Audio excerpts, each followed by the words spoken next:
Hello friends, welcome to SSC coaching centre. दोस्तों, आज की वीडियो में हम बात करेंगे सिक्के वाले प्रश्नों की। ठीक है, पूरा वीडियो देख लीजिएगा ताकि सिक्के वाले प्रश्नों का कॉन्सेप्ट आपका अच्छे से क्लियर हो जाए।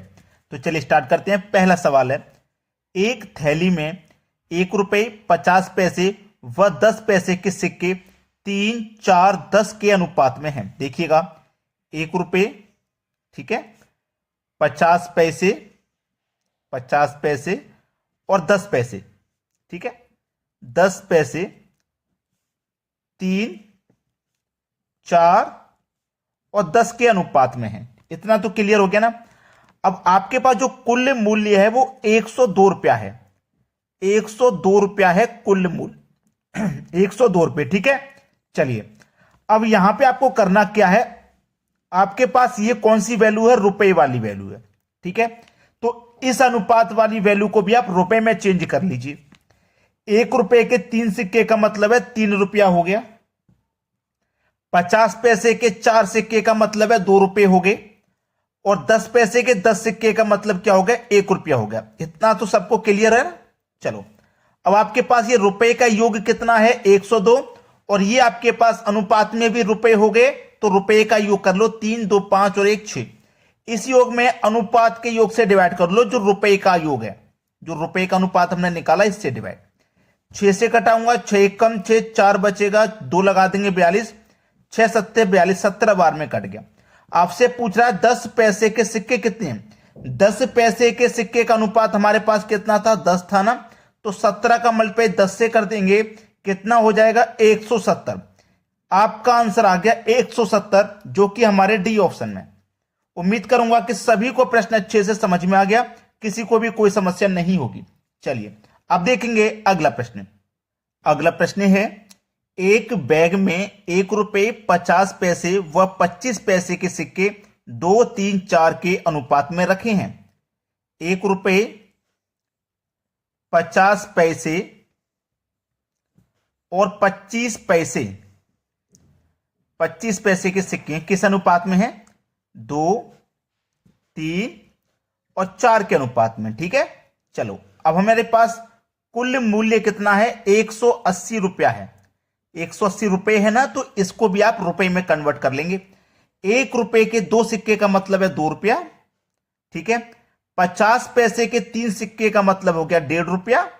25 पैसे के 4 सिक्के का मतलब हो गया 1 रुपया। जोड़ लीजिए सभी को, 2 और 1 3, 3 में जोड़ेंगे 1.5 तो ये हो जाएगा 4.5। तो इस योग में अनुपात का जो योग है हमारे पास, जो रुपयों का योग निकल के आया 4.5, इससे हम क्या करेंगे, डिवाइड कर देंगे। तो यहां से मैं पॉइंट को हटाऊंगा तो पॉइंट के बाद एक संख्या है तो ऊपर एक जीरो पड़ जाएगा, यानी कि ऊपर 1800 हो गया। यानी कि 1800 बटे में 45 कटा लो। 9 से 45 5 बार में कटेगा, 9 से 18 2 बार में कटेगा, और ये हो गए 2 जीरो। ठीक है, 5 से कटा दूंगा 200 को, 5 चौके 20 और 1 ये जीरो, यानी कि 40 बार में कट गया। 50 पैसे के सिक्के कितने हैं, तो 50 पैसे के सिक्के का अनुपात हमारे पास कितना था, 3 था। तो 40 का मल्टीप्लाई 3 से कर दोगे, 120 आपका सही जवाब, जो कि हमारे बी ऑप्शन में। जो बच्चे पहले क्वेश्चन, दूसरे क्वेश्चन, तीसरे क्वेश्चन को यानी कि स्टेप बाय स्टेप देखते हुए चलते हैं ध्यान से, तो उनको पूरा कॉन्सेप्ट अच्छे से समझ में आता है और सभी सवालों को फिर वो आसानी से करना सीख जाते हैं। इसीलिए इसकी बिल्कुल भी ना किया करें। चलिए अब देखते हैं अगला सवाल।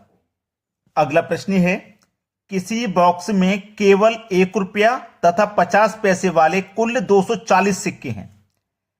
1 रुपया और 50 पैसे वाले, ठीक है, 1 रुपया और 50 पैसे वाले कुल कितने सिक्के हैं, 240 सिक्के हैं।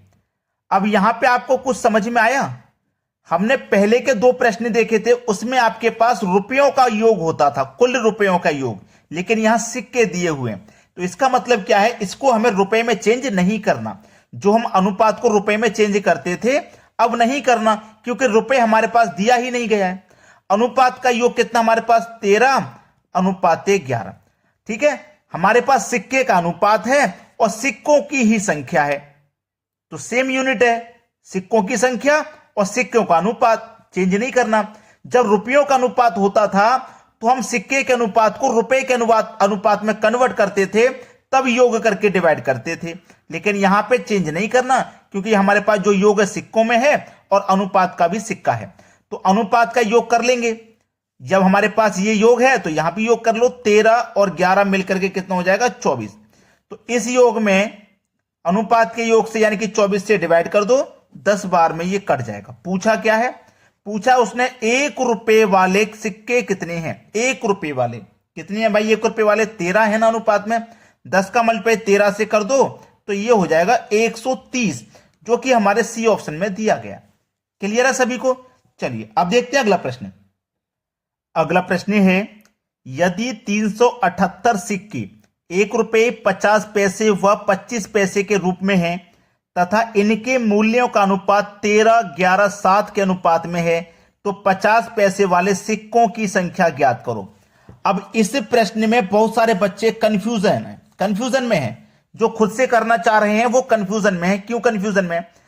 हमारे पास दे रखा है 378 सिक्के, ठीक है, हमारे पास अनुपात ये दिया गया है, तो हम क्या करेंगे कि हमारे पास अनुपात है सिक्कों का, सिक्कों की संख्या है, इनका योग करके इसमें डिवाइड कर दो।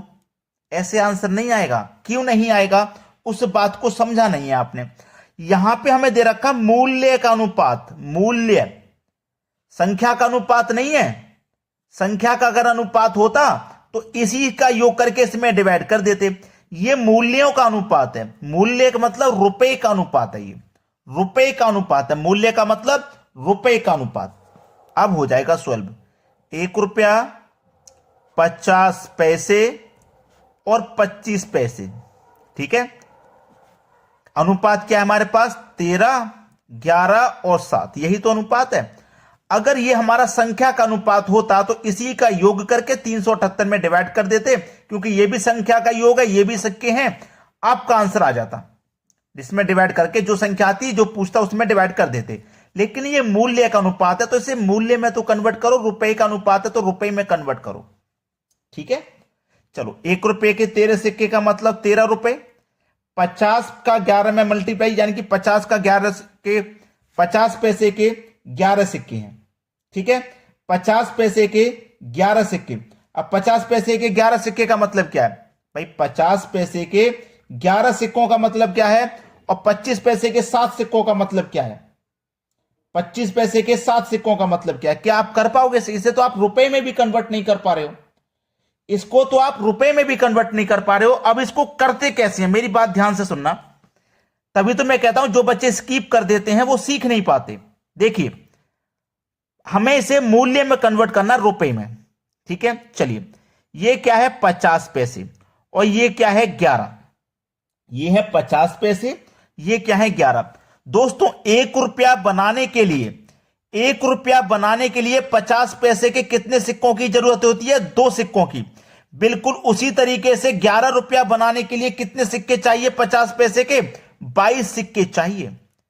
समझ में आई ना बात। यहां देखो 13 रुपए हैं भैया, 1 रुपया बनाने के लिए 1 की ही जरूरत पड़ती है, इसलिए 13 बनाने के लिए 13 की जरूरत पड़ेगी। 11 रुपया बनाने के लिए 50 पैसे के 22 सिक्के चाहिए और 7 रुपया बनाने के लिए 25 पैसे के 28 सिक्के चाहिए। बात समझ में आ गई। अब इनको जोड़ दीजिए और इसमें कर दो डिवाइड। इनको आप जोड़ेंगे ये हो जाएगा 63 और 63 से जब इसको काटेंगे तो ये 6 बार में कट जाएगा। 50 पैसे वाले सिक्कों की संख्या, 50 पैसे वाले सिक्कों की संख्या कितनी है, 50 पैसे वाले सिक्कों की संख्या यहां पे 22 थी। 6 दूने का 12 कैरी का 1, 6 दूने का 12 कैरी का 1 13, यानी कि 132 जो हमारे पहले ही ऑप्शन में दिया गया। क्लियर है ना, सभी को प्रश्न समझ में आ गया।